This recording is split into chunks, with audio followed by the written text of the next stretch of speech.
Hi everyone, my name is Shambhavi. Hope you all are doing well. So now next further, as into the previous video, we have checked about featuring of the passenger class, right? That how we can like feature the passenger class. Into the next video, maybe today in this particular video, we'll be trying to check out the feature of our gender column, right? But before that, if you're new to this video, I'll quickly give you 2 minutes revision of whatever we have done up till now, so that it's quite clear to you. So what we're trying to do is that we're trying to take up a Titanic data set. Okay, it's not that Seaborn Titanic data set, it's a different Titanic data set which I have downloaded from the Kaggle. Okay, so you can also go to the Kaggle and download this particular data set. Okay, so with this Titanic data set, what I'm trying to do, I'm trying to import up the libraries and the data sets first of all, right? The very first step. So in the very starting, I'm just simply importing up my NumPy library, importing my Pandas library, and even importing up my PyLab library. This is what or are the three libraries which I am trying to import up over here, right? After that, we are having up our global size of the matplotlib figures with plt.ic, right? So actually stands for a rectangle. Okay, so I'm just simply setting out the global size for all of my matplotlib figures, which I'm going to make up further. Defining up the sizes onto our own.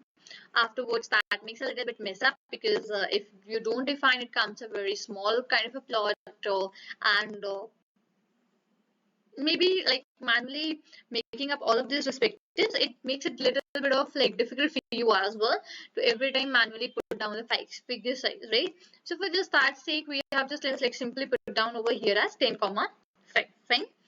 Now I'm setting up the size of my subplots as well. The size of my subplots is 10 comma 10. Even I'm putting up the size of my histogram bins, that is my 10.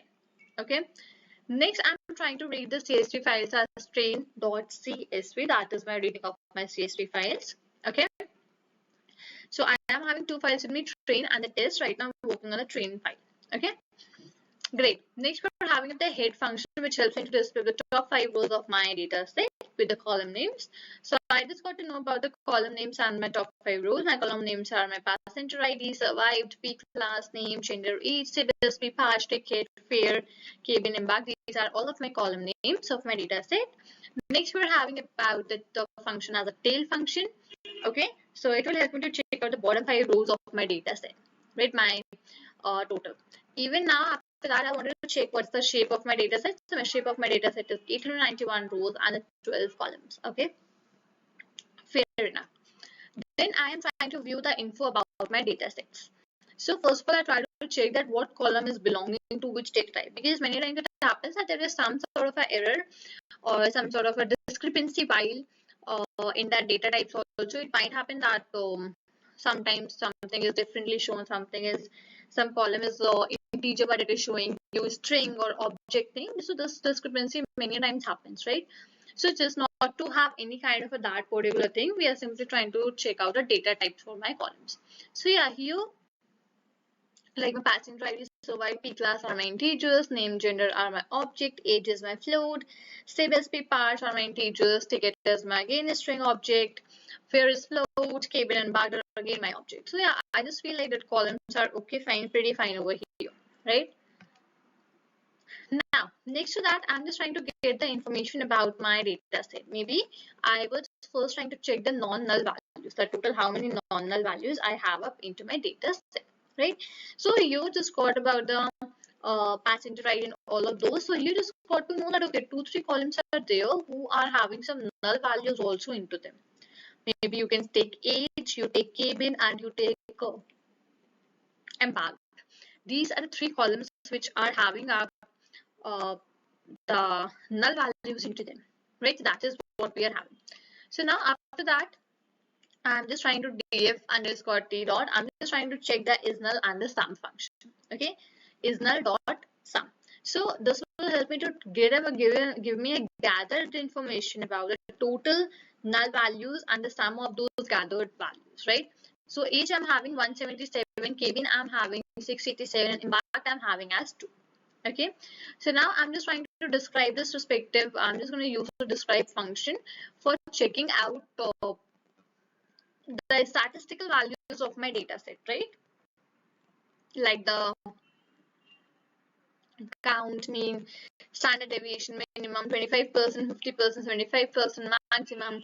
So these are all of the respective maybe the statistical values which we are trying to go over and check over here. Checking about my visualizations, I just have tried making the subplots over here. So these were the three subplots which we had made up. After that, now I was trying to feature up the different columns, right? First one, I just came up here with my passenger class. Very simple, I just simply made a cross tab. And after that, I made the visualization for this to be checked out, right? Now, here next, the feature we will be checking up for my gender. So I'll just write feature and then gender. I'm going to run this like, okay, great. So I will be first of all trying to, what I'm going to do, I'll be trying to generate the maybe the males and the females. I'll just try to represent them as 0 and the 1s. Okay, that first thing I'm just going to do. So first of all, I'm just going to make up variable. Okay, like this. Okay, that is equal to my sorted. And into the bracket, I'm just going to use df underscore t. That is my variable into which I have read out my data. And I'm just going to use up my variable name. Okay. Dot. I'm just going to find up the unique values of my complete the respective gender column. Okay. Next, we'll be making up a variable. Let's say that is genders underscore mapping. Okay. Now into that, I'll be making up a dictionary dict. That is my dictionary dict.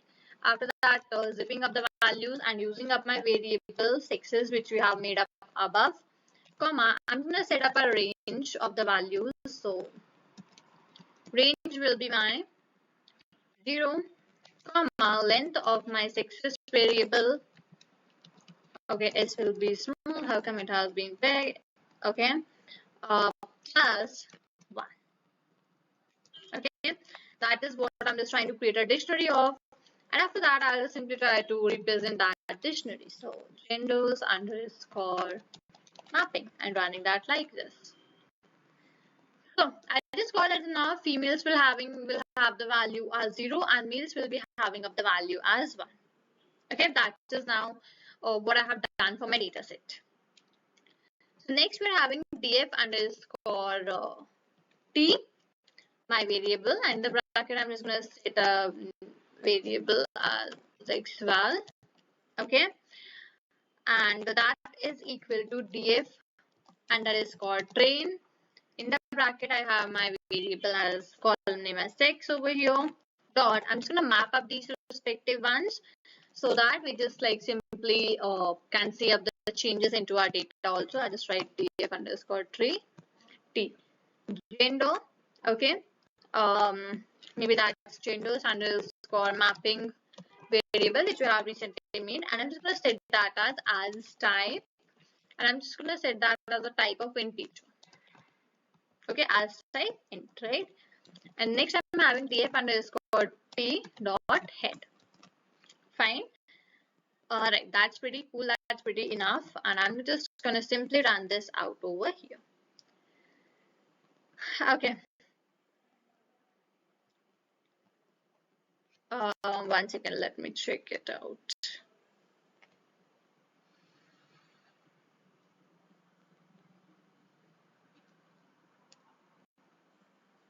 Okay, now that's pretty clear. It's okay, right? We haven't like checked it and we haven't displayed it onto our data. That's why we are not just able to check out the results. Now, when I am going to make up a plot, okay, when I am going to represent up a plot, maybe the survival rate by kind of plot by survival rate by gender or some plot like that, in that very clearly we will be able to check out about our survive people in the males and the females. As remember, 0 is from a females, 1 is from a male, right? So that respective thing we'll be very clearly and very able to see out into our maybe the new plot which we'll be making up, right? So we'll be trying to make up a plot into which we'll be trying to check the survival rate by the gender, survival rate by the how many males survived and how many females survived.